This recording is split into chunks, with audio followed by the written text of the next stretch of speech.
friends! Welcome back to Storytime with Miss Ceci. Today I want to share a funny story with you called A Porcupine Named Fluffy. Would you ever describe a porcupine as fluffy? If you don't know what a porcupine is, go look it up. But it's one of those animals that has the quills all over it that they will launch out when they get scared. So, let's read about this porcupine named Fluffy.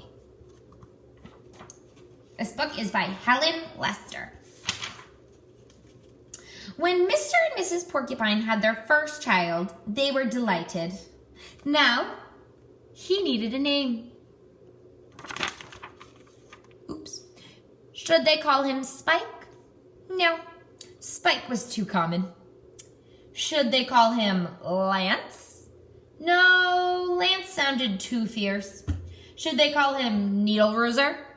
No, Needle Rooser was too long. Prickles? Pokies? Quillian? Then together they had an idea. Let's call him Fluffy. It's such a pretty name. Fluffy!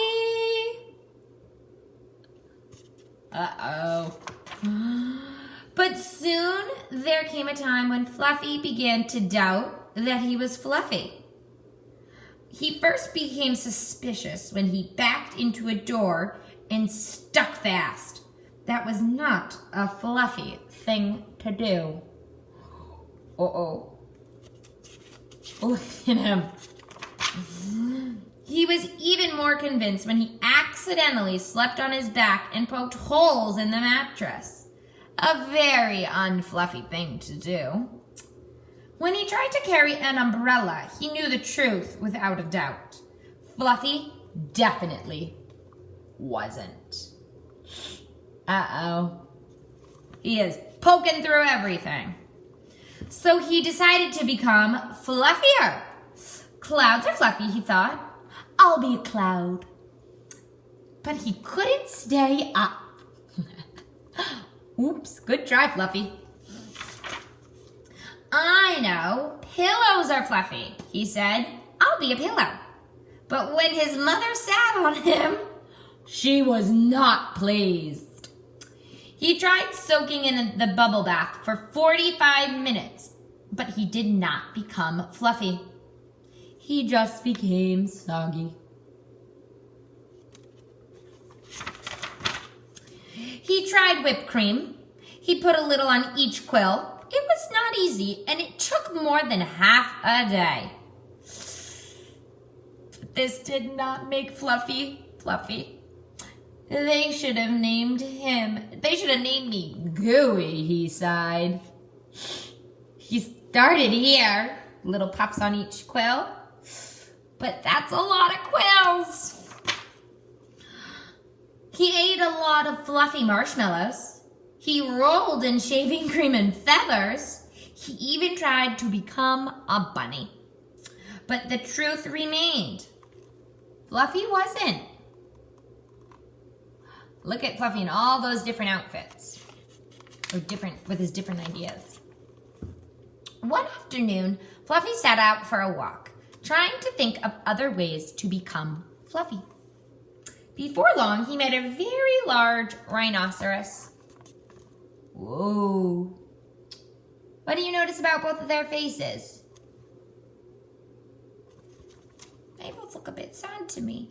I wonder why the rhinoceros is also sad. Grrr, said the rhinoceros. I'm going to give you a rough time. Oh no. Fluffy didn't know what a rough time was, but he did not like the sound of it at all.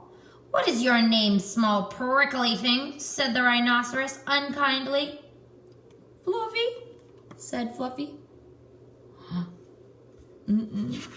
Make a prediction. What do you think the rough time the rhinoceros might give Fluffy might be? I don't know. The rhinoceros smiled. He giggled. Then he laughed out loud. He rolled on the ground. He jiggled and slapped his knee. He roared with laughter. A porcupine named Fluffy, howled the rhinoceros. Huh? Oh no. Fluffy was embarrassed, but he tried to be polite. And what is your name? He inquired. I can't say, giggled the rhinoceros. Hubert, suggested Fluffy.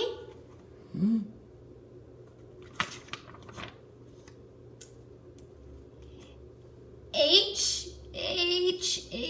Oh, help, I just can't say it. I'm laughing so hard, said the rhinoceros. Harold, or maybe Herman, asked Fluffy. No, gasped the rhinoceros. It's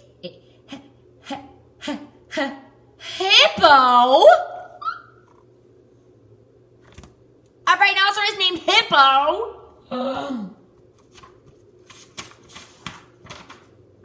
Hippo? A rhinoceros named Hippo? Fluffy smiled. He giggled. Then he laughed out loud. Then he jiggled and slapped his knee. Then he howled with laughter. A rhinoceros named Hippo? Fluffy cried.